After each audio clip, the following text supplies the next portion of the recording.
आप सभी का स्वागत है। कल हमने बात किया था जिनका नहीं हुआ, दुर्भाग्यवश या अपनी कमी की वजह से या परिस्थितियों की वजह से कुछ लोगों का नहीं हुआ, वो अगली बार के लिए लगेंगे और इस वक्त उनको क्या करना चाहिए ये मैंने बताने की कोशिश की कि ज़्यादा परेशान होने की ज़रूरत नहीं है। लाइफ में अप्स डाउन आते रहते हैं, तो एग्जामिनेशन भी अलग थोड़े है। तो जिनका हुआ है उन पे बात करते हैं। कई लोगों के फ़ोन आए कि सर बहुत कम समय है, और कई लोगों ने कहा कि हम तो डायलेमा में थे सर, वो पता नहीं था कि कितना कट ऑफ जाएगा। कोई 100 कह रहा था, कोई 95 कह रहा था, 91 गया या 87 गया, जो भी मेरा हो गया। लेकिन इस दौरान मेरी पढ़ाई कुछ खास हुई नहीं, और हम तो इंतज़ार ही करते रह गए रिजल्ट का। तो ये क्वेश्चन है बहुत लोगों के साथ। सॉरी, उम्मीद नहीं थी, हो गया, और तैयारी उतने अच्छे से है नहीं, और कम समय है, 1 महीना का समय है, तो क्या करें। तो देखिए, ऐसा नहीं है, आपने प्रीलिम्स निकाला है तो आपकी तैयारी है। ये मान के चलें कि जितनी तैयारी सामने वाले की है उतनी तैयारी आपकी है। जब ये मान लेते हैं कि नहीं, मेरी तैयारी जो है ना ठीक ठाक है, बहुत अच्छी, तो मानने पे होता है कि थोड़ा सा ओवर कॉन्फिडेंस हो जाता है। लेकिन जब आप मान के चलते हैं कि मेरी तैयारी ठीक ठाक है, अब मुझे वहाँ से बेहतर करना है, तो पहली लड़ाई आप जीत जाते हैं। यानी जो मन में शंका है क्या करें क्या नहीं, तो उसमें आप जीत जाते हैं, और अब एक मनोबल आपका ऊंचा हो जाता है। और मेरा तो ये मानना है कि जो सिविल सेवा की तैयारी है वो कुछ हद तक भावनात्मक भी होती है, कि मेरी तैयारी ठीक है, मेरा ही होगा, मैं अच्छे से पढ़ रहा हूँ। तो उससे क्या होता है कि आप सीरियस हो जाते हैं कि नहीं, सही ट्रैक पे मैं चल रहा हूँ। तो कई लोग उम्मीद नहीं थी, ठीक है, थोड़ा सा हलचल भरा माहौल रहा, और लेकिन आपका हो गया। इसके लिए जो है ना आपको बधाई। आप जिनका हुआ है उनको बधाई, हार्दिक बधाई। लेकिन एक प्रीलिम्स है, और ये पहला गेट होता है जिसको आप खोल करके अंदर जाते हैं। तो क्या करें। तो सही में समय कम है, 30 डेज कम होता है मेंस के लिए, अगर आपने वाकई पहले तैयारी नहीं किया है या कम किया है। लेकिन फिर भी कुछ चीज़ों पे ध्यान दे सकते हैं। मेरा मानना है कि देखिए, बीपीएससी आज भी, बीपीएससी में जो आप आंसर लिखते हैं, ध्यान से सुनिएगा, बीपीएससी में आज भी जो आंसर आप लिखते हैं वो कंटेंट बेस होता है। अगर कंटेंट आपका तगड़ा है, प्रस्तुतिकरण ठीक ठाक है, तो चल जाएगा। कंटेंट तगड़ा है, प्रस्तुतिकरण यानी प्रेजेंटेशन ठीक ठाक है, तो अच्छे नंबर मिलेंगे। कंटेंट ही खराब है और प्रस्तुतिकरण बहुत अच्छा है, तो मुश्किल है। कंटेंट का मतलब होता है कि आपके पास सामग्री होनी चाहिए। जिस विषय पे पूछा जा रहा है उस विषय पे आप 3-4 पेज लिखने के काबिल हो, इसी को कंटेंट कहा जाता है। तो कंटेंट डेवलप करने के लिए आपको क्या करना होगा, रटना होगा। द्वितीय प्रश्न पत्र के कुछ क्वेश्चन को छोड़ दिए जाए तो बीपीएससी में आपको बहुत सारी चीज़ें रटना होगा। अब प्रीलिम्स आपने पास किया है, इसका मतलब आप अच्छे खासे रट करके आए हैं, याद करके आए हैं। उसको आपको सजा करके जो मेंस के जो तथ्य हैं उसको जो है ना आपको लिखना होगा। तो 3 चीज़ें होती है। रटना यानी हम लोग कहते हैं ना मगअप करना। तो मगअप करना तो सिविल सेवा बिना मगअप किए कहाँ होता है।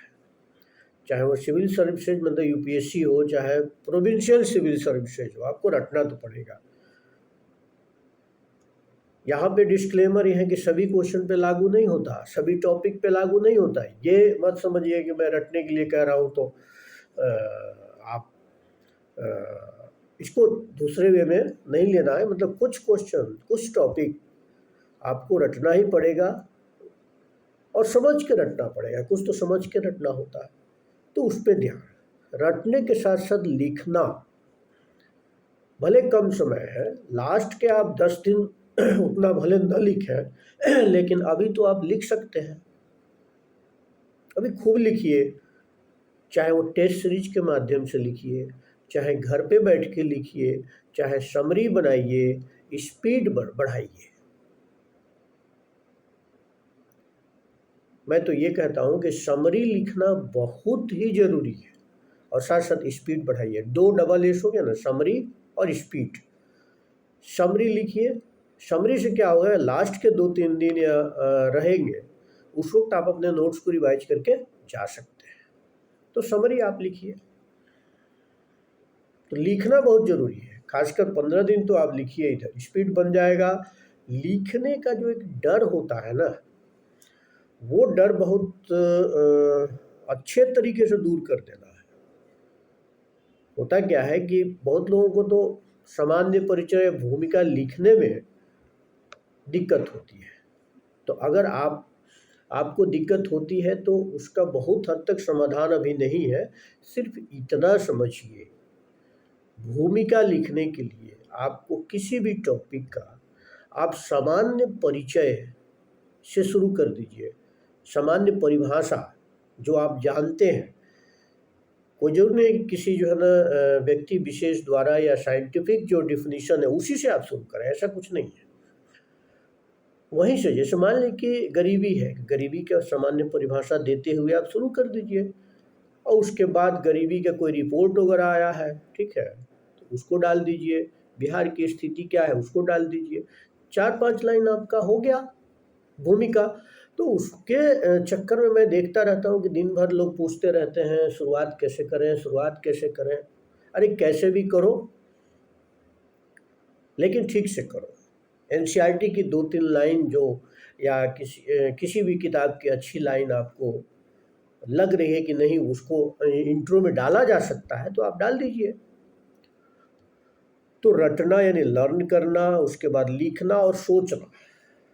सोचना भी बहुत जरूरी है। सोचना मतलब ये नहीं कि पूरे कंटेंट के बारे में आप सोच रहे हैं बैठ करके, नहीं, किसी टॉपिक के किसी आंसर को हम कैसे लिखेंगे इसके बारे में सोचना। आपके पास कंटेंट है यानी आपने पढ़ लिया है, तो आप सोचिए कि भूमिका में क्या क्या दे सकते हैं, मेन बॉडी में क्या क्या देंगे। अगर कारण पूछा है तो कारण कैसे लिखेंगे, ठीक है, परिणाम कैसे लिखेंगे, समस्या है तो समाधान कैसे लिखेंगे, और फिर उसमें कौन सा कंटेंट, कौन सा फैक्ट डालेंगे और कहाँ पे मैप का यूज करेंगे। अगर जो लोग मैप वगैरह बनाना कम जानते हैं तो मेरी सलाह है कि 2-3 दिन में आप बिहार का मैप, इंडिया का मैप बनाना सीख जाइए, अच्छे से बनाना। तो बिहार को ऑस्ट्रेलिया नहीं बना देना है। तो बिहार का मैप यानी मैप कहाँ डालें, डायग्राम कौन सा डालें, चार्ट कौन सा डालें, ठीक है।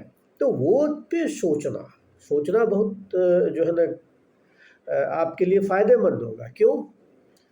क्योंकि जो सोचेंगे वैसा ही कलम चलेगा। कोई रॉकेट साइंस नहीं है इसमें।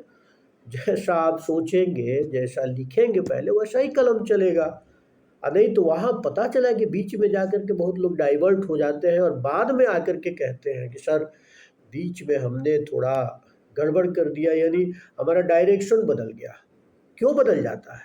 इसलिए बदल जाता है कि पहले आपने उस टॉपिक पे सोचा नहीं कि एग्जाम में अगर ये टॉपिक आ जाएगा तो फिर कैसे लिखेंगे। तो मुझे लगता है कि ये चीज़ें करनी चाहिए। तो आप ये इस प्रोसेस को आप कर सकते हैं। एक दूसरे किसी लड़के ने पूछा कि सर सेकंड पेपर है वो मुझे बड़ा कठिन लगता है और उसमें मैं कंफर्टेबल फील नहीं करता हूँ, बड़ा डायनेमिक क्वेश्चन होता है। सही बात है, लेकिन वही है कि उसमें आपको अपडेट रहना पड़ेगा। पॉलिटी के जो क्वेश्चन होते हैं तो ट्रेडिशनल होते हैं, उसको तो आप रट करके समझ करके या जो भी आपकी जानकारी है उसको लिखिए। जो दूसरा भाग है और तीसरा भाग तो आपका साइंस एंड टेक्नोलॉजी का है, तो वो भी एक तरह से देखा जाए तो साइंस में, जैसे साइंस एंड टेक्नोलॉजी में देखा जाए इंफॉर्मेशन टेक्नोलॉजी हो गया, स्पेस टेक्नोलॉजी हो गया, ये सब जो है ना चीज़ें छोड़ दी जाए तो साइंस का ज़्यादा कुछ पूछता नहीं है। हाँ, एप्लीकेशंस तो आपको देखने होंगे कि विज्ञान एवं प्रौद्योगिकी की उपयोगिता हर क्षेत्र में, चाहे वो पशुपालन के क्षेत्र में हो, उद्योग के क्षेत्र में हो, कृषि के क्षेत्र में हो, बाढ़ कैसे निपटा जाए, ठीक है, एनर्जी के क्षेत्र में हो, मतलब विज्ञान एवं प्रौद्योगिकी, स्वास्थ्य के क्षेत्र में हो, तो आप टॉपिक तो प्रीवियस ईयर्स के क्वेश्चंस देख करके आप आइडिया लगा ही लेंगे। और दूसरा है कि ज़्यादातर क्वेश्चन में बिहार की भूमिका होती है, तो बिहार के संदर्भ में भी आपको लिखना होगा। अगर 50-50 दिया है, यानी क्वेश्चन के 2 पार्ट हैं, तो बहुत लोग क्या करते हैं कि 80% इंडिया का लिखेंगे, 90% इंडिया का लिखेंगे या सामान्य लिखेंगे, या 10% में बिहार को निपटा देते हैं। फिर सोचते हैं कि नहीं मेरा आंसर कंप्लीट हो गया, लेकिन वो आंसर कंप्लीट नहीं होता। अब कम से कम 70-30 का रेशियो तो रखिए, 60-40 का नहीं रख सकते तो 70-30 का रेशियो तो रखिए, 30% बिहार के कंटेंट को भी आप डालिए। तो इस चीज़ को आपको फोकस करना होगा। आगे जब हम लोग डिस्कस करेंगे बिहार के कौन कौन से टॉपिक इम्पोर्टेंट रहेंगे या एक इम्पोर्टेंट कौन से टॉपिक है ओवरऑल, तो फिर बातचीत उस पर होगी। तो दूसरा प्रश्न पत्र जो है, यानी सेकंड पेपर जो है, उसमें कुछ इम्पोर्टेंट टॉपिक को सेलेक्ट करके आपको पढ़ लेना है और पढ़ करके लिखने की कोशिश करनी है। इन्वायरमेंट जिसमें एक इम्पोर्टेंट रहेगा, ग्लोबल वार्मिंग वगैरह इम्पोर्टेंट, बहुत सारे टॉपिक हैं। जैसे मैं बताऊं, पिछली बार जैसे बिहार के इंडस्ट्री से प्रश्न पूछा गया है, तो हो सकता है कि रिन्यूएबल एनर्जी से इस बार प्रश्न आ जाए, रूरल डेवलपमेंट से प्रश्न आएगा, या फिर ओवरऑल एक प्रश्न आ सकता है कि बिहार के आर्थिक विकास के लिए आपके पास क्या प्लान है, या बिहार का मॉडल पूछा जा सकता है, बिहार के डेवलपमेंट का मॉडल क्या हो। ठीक है, इधर जो है ना आप देखिए टूरिज्म सेक्टर पे काफ़ी फोकस किया गया है, तो टूरिज्म से आ सकता है, कहने का मतलब है कहीं से आ सकता है। एग्रीकल्चर तो हमेशा इंपॉर्टेंट रहेगा, बीपीएससी में एग्रीकल्चर और एग्रीकल्चरल प्रॉब्लम ये हमेशा इंपॉर्टेंट रहता है। जैसे आपको फ्लड और ड्राउट रहता है, बाढ़ और सूखा लगातार 3 बार आया ना, तो उस तरह से कुछ टॉपिक इम्पोर्टेंट है, उसको आप जो है ना कर लें और लिखते रहें, मनोबल बनाए रखें, एक ही मंत्र जापते रहें कि मेरी तैयारी ठीक ठाक है, बहुत अच्छी नहीं कहना, ठीक ठाक है, तो मुझे लगता है कि रहेगा। 45 मिनट पढ़िए, 40 मिनट पढ़िए, 5 मिनट ब्रेक लीजिए, फिर लिखिए, फिर ब्रेक लीजिए। ठीक है, इतना अपने आप को व्यस्त रखिए और कूल रहिए। सबसे बड़ी बात है, तैयारी के दौरान हम लोग खासकर इंटरव्यू वगैरह के समय में जब पढ़ते थे तब भी कहते थे, आज भी कहते हैं कि कोई आपको 2 बात सुना के भी चला जाता है तो फिर ठीक है, कोई दिक्कत, तुम ही महान रहो। मान लें कि आप सड़क पे चल रहे हैं, नाले में जो है ना पैर पड़ गया, आपका जो है ना पैंट में कीचड़ लग गया, चप्पल टूट गया, तो अब ये थोड़ी है कि नगर पालिका को वहीं लगेंगे गाली देने, ये करने।